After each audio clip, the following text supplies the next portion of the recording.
So behind the glamour was a visionary woman who helped launch countless modeling careers, and she's finally getting her due in a new documentary, Beyond the Gaze, Jule Campbell's Swimsuit Edition. And joining us now are filmmaker Jill Campbell and legendary model Roshumba Williams. So great to have both of you here this morning. Thank you. So great to be here. Yes, Jill, Jule Campbell, which was your mother-in-law, yes, had such a huge influence on this, right? But most people didn't know her name.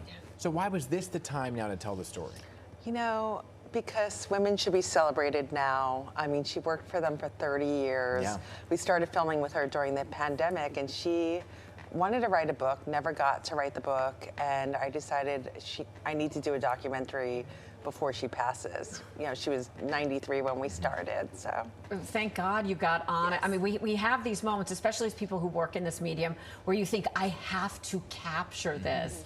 It's so important. And, you know, Roshumba, you were one of those models that Jule championed. Yes.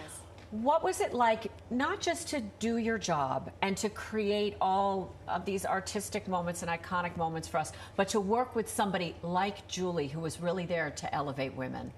You know, Jule was everything. She made my life. If it wasn't for Jule Campbell, I wouldn't be sitting here today. So looking back at her life and reliving my experience with her, there are no words to describe it.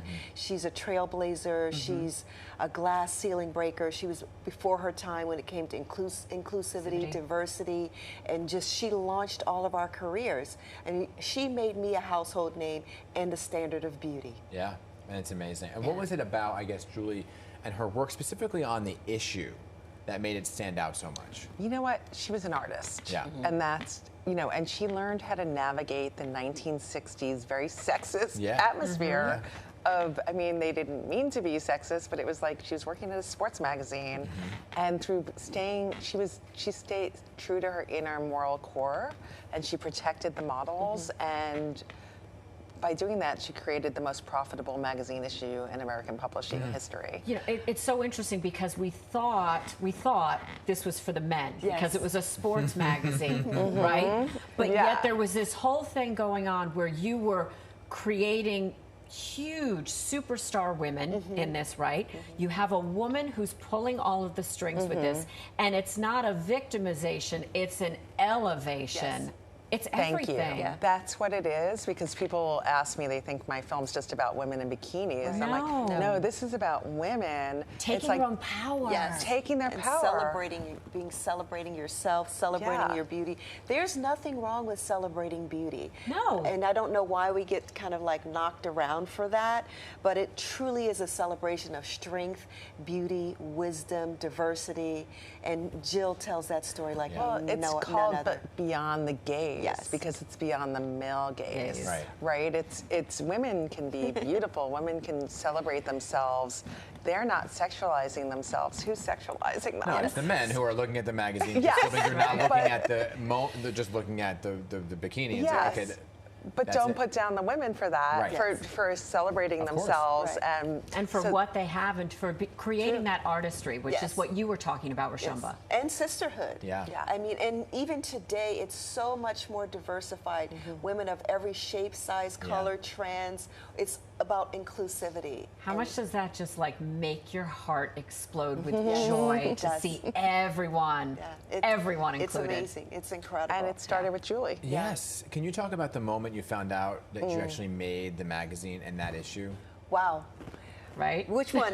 One of the 7 or the first one? The first one. The very first one, because that had to be a career-changing moment. You know, it's interesting. Jule found me on the runways of Paris, and she said she liked the way I move, and there was something that I exuded from the runway that she felt would be a great representation of women of color in the magazine, and dubbed me, I guess, the first, brand ambassador, All-American Beauty, brand ambassador for African American women for Sports Illustrated. And I didn't know that was going on. I was so young at the time, it was kind of just a job. But looking back, realizing what she was actually doing, I mean, what can I say? It leaves me speechless. I'm just so grateful, and I just appreciate the fact that I was the one that she chose. And of course, others come after, Tyra, and different people like that. But it was awesome. But to answer your question, for me, working for Sports Illustrated, because I'm American, so I grew up, I knew what Sports Illustrated was. That was never in my realm of possibilities. Yeah. And the fact that she saw me as a standard of beauty back then and now, I mean, I'm just grateful. And those themes just still so incredibly powerful today, decades later. Yes. And why not celebrate a woman who is doing it from the 1960s? Yes. Yeah, 1996, yes. 32 years, and beautiful. Discovered models who now are Jill, billionaires. We're so grateful that you did this, that you made it happen with your mother-in-law. Beyond the Gaze is in theaters in New York. Yes. Thank you both. Thank you. Thank you.